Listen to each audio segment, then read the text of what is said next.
बिस्मिल्लाहिर्रहमानिर्रहीम and Assalamualaikum and welcome to UMT podcast. मैं हूँ अबीर Chauhan and today we have Hafiz Ahmed with us. He is the CEO of eComrades. Well, he is a very renowned and a very famous podcaster. उनके पास बहुत सारे famous और बहुत सारे जाने माने गेस्ट आते हैं जिनसे वो मुखातिब करते हैं, अपने पॉडकास्ट में बुलाते हैं और बातें भी करते हैं. आज हम उनसे जानेंगे ई कॉमर्स की फील्ड के बारे में. अस्सलाम वालेकुम सर. वालेकुम सलाम. सर कैसे हैं आप? अल्हम्दुलिल्लाह, आप ठीक हैं? मैं ठीक ठाक. सर जैसे कि हम सब जानते हैं कि आप CEO एंड को फाउंडर हैं eComrades के. सर पहले तो मुझे अपनी कंपनी के बारे में बताइए. That how do you get the idea to build this empire for yourself? इसमें यह है कि मैं कर तो बहुत पहले से रहा था ई-कॉमर्स. 2012 से कर रहा हूँ. मैं तब इंग्लैंड में रहता था.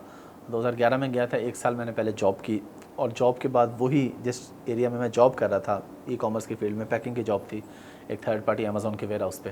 तो वहाँ से उसके बाद अल्लाह ताला ने मौका दिया, ख्याल दिया, तो 2012 में अपना शुरू कर लिया और वो भी बहुत अच्छा जा रहा था माशाल्लाह. फिर 2017-18 में पाकिस्तान में आके लोगों को गाइड करना शुरू किया कि हर बंदा, कोई आम बंदा बंदी अपने घर पे बैठ के ऑनलाइन पैसे किस तरीके से कमा सकते हैं. स्पेशली मैं बात करूँ ई कॉमर्स फील्ड की, अमेज़ॉन, ईबे, वॉलमार्ट, इट्सी, शॉपिफाई, इस तरह के. और फिर अमेज़ॉन में डिफरेंट मॉडल्स हैं.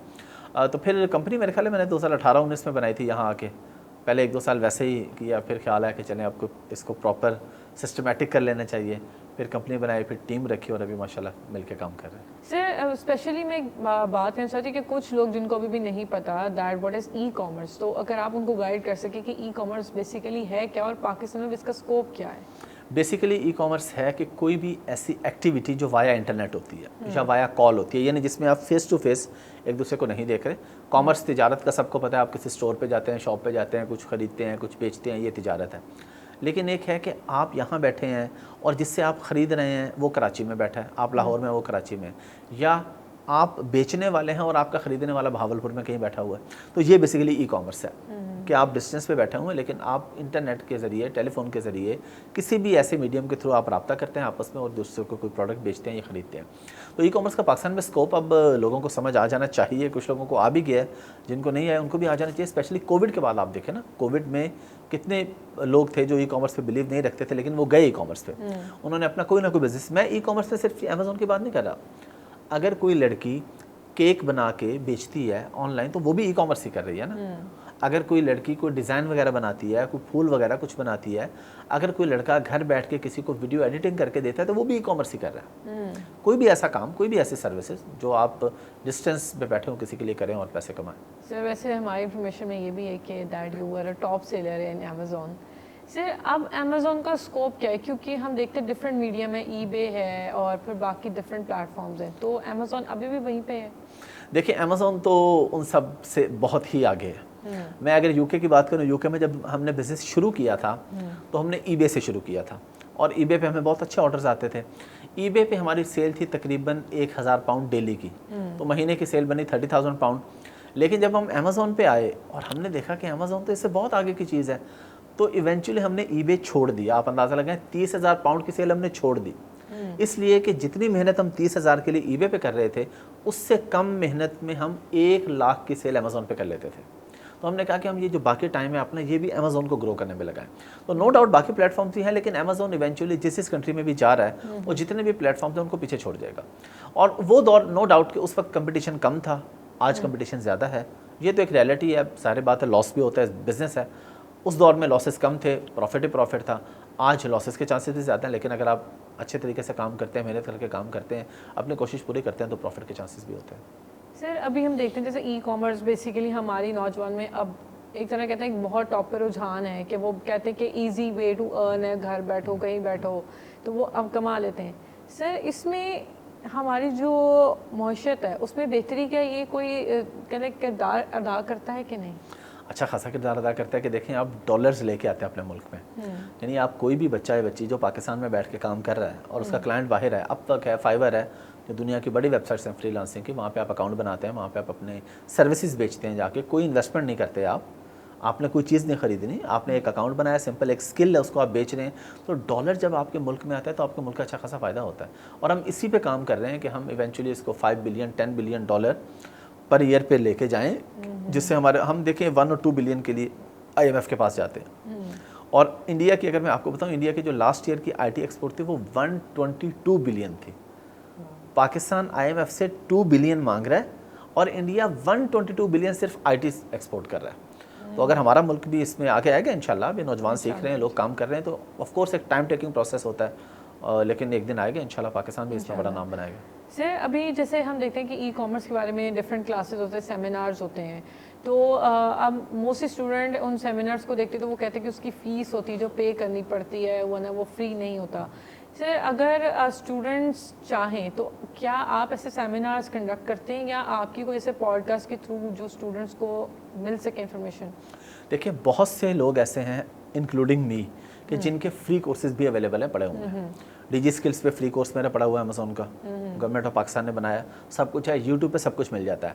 अगर एक बंदा या बंदी कहते हैं कि नहीं हमें पर्सनल मेंटोरशिप चाहिए, हमें कोई प्रॉपर टीम हो जो गाइड करे, तो वो टीम तो फ्री में कहीं भी काम नहीं करती ना। अब लोग ये कहते हैं कि जी हम ये पैसे देने पड़ते हैं, तो मैं कहता हूँ, मैं ऐसे लोगों को जानता हूँ जिन्होंने आज तक 1 रुपया भी किसी को नहीं दिया। उनके अंदर इतनी हिम्मत थी और उन्होंने इतने शौक से देखा पड़ा कि वो यूट्यूब से सीख के पैसे कमा रहे हैं। तो ये पॉसिबिलिटी है।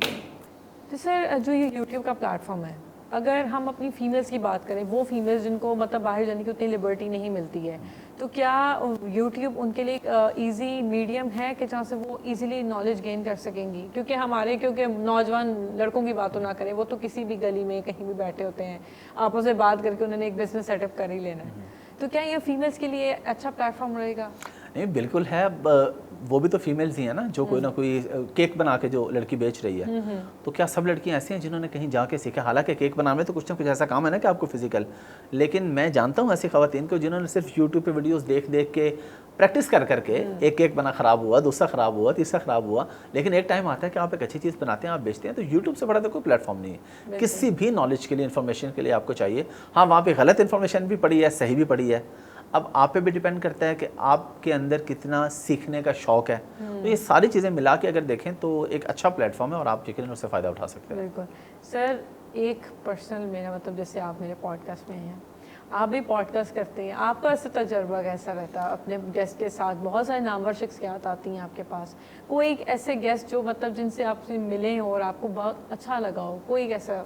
नहीं, वैसे तो ज़ाहिर है सारे गेस्ट ही मेरे लिए बड़े काबिल एहतराम होते हैं जो भी आते हैं, और एक्सपीरियंस की जहाँ तक बात है तो बहुत अच्छा जा रहा है। मेरा कोई प्लान नहीं था पॉडकास्ट पे आने का। मेरी ई कॉमर्स फील्ड है, मेरे पास कोई 2-2.5 लाख फॉलोवर्स थे फेसबुक पे ना, मेरे ख्याल 267K आई थिंक, जो ई कॉमर्स मुझसे सीखते थे और वो मेरे वीडियोस देखते थे।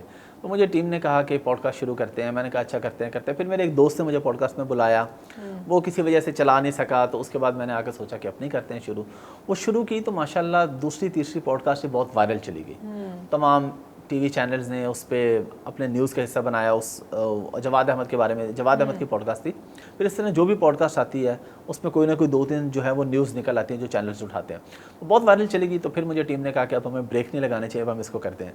लेकिन अगर एक पसंदीदा शख्सियत आप पूछे तो वो मैं मौलाना तारिक जमील साहब को ही कहता हूँ, हमेशा मेरे फेवरेट हैं, उनसे मेरी पहले भी मुलाकात है। उनके बेटे असल में मेरे बहुत करीबी दोस्त हैं, यूसुफ भाई, तो वो मेरी फेवरेट पॉडकास्ट है अभी तक की, जिस पर मुझे बहुत मज़ा आया। और वो पॉडकास्ट अगर 10 घंटे भी चलती रहती तो मेरे पास सवाल ख़त्म नहीं होते और उनके पास जवाब ख़त्म नहीं होते। बिल्कुल ऐसे ही है, वो एक ऐसी शख्सियत है जिनसे हर बंदे को उनसीयत है। सर लास्ट में बस एक मैसेज जो आप न्यू स्टूडेंट्स यानी न्यू कैंडिडेट्स को देना चाहते हैं जो अभी ग्रेजुएशन में है या अभी ड्यूरिंग स्टडीज़ वो ई कॉमर्स के अंदर स्टेप करना चाहते हैं, तो अगर आप उनके लिए एक मैसेज दें? उनके लिए यही मैसेज है कि वो आज ही शुरू कर दें, कल का इंतज़ार ना करें। और जो आपको फील्ड पसंद है या आप जिस फील्ड में हैं उसकी फ्रीलांसिंग देखें, ई कॉमर्स की तरफ ना आएँ सारे। मैं सबको ये नहीं कहता कि जो भी आ रहा आ जाओ भाई ई कॉमर्स सीखो, आप देखें कि आपकी फील्ड क्या है। फॉर एग्जांपल एक बंदा है, उसको कंटेंट राइटिंग की स्किल्स हैं उसके पास, अब उसे अमेज़ॉन सीखने की ज़रूरत नहीं है, वो कंटेंट राइटिंग बेचे अपवर्क और फाइवर पे, वहाँ से पैसे कमाए। एक लड़की है, उसकी ग्राफिक डिज़ाइनिंग की स्किल अच्छी है, अब वो आके अमेज़ॉन ना सीखे, वो ग्राफिक डिज़ाइनिंग की सर्विसेज दे के पैसे कमाए। तो आपके पास जो भी स्किल है आप उसको सेल करें। अगर कोई स्किल नहीं है तो फिर आए ई कॉमर्स है या कोई भी जो आपको पसंद हो, इसमें आपका इंटरेस्ट हो। ये देख के किसी तरफ ना जाएं कि इसमें तो लोग 5 लाख कमा रहे हैं तो मैंने भी इस तरफ जाना है।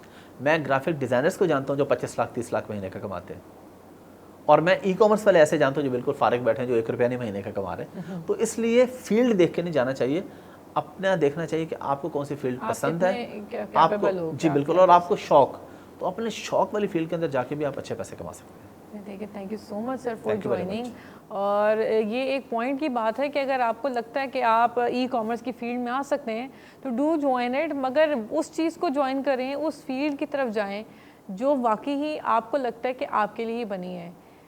मुझे ना इजाज़त, देखते रहें UMT TV। अल्लाह हाफ़िज़।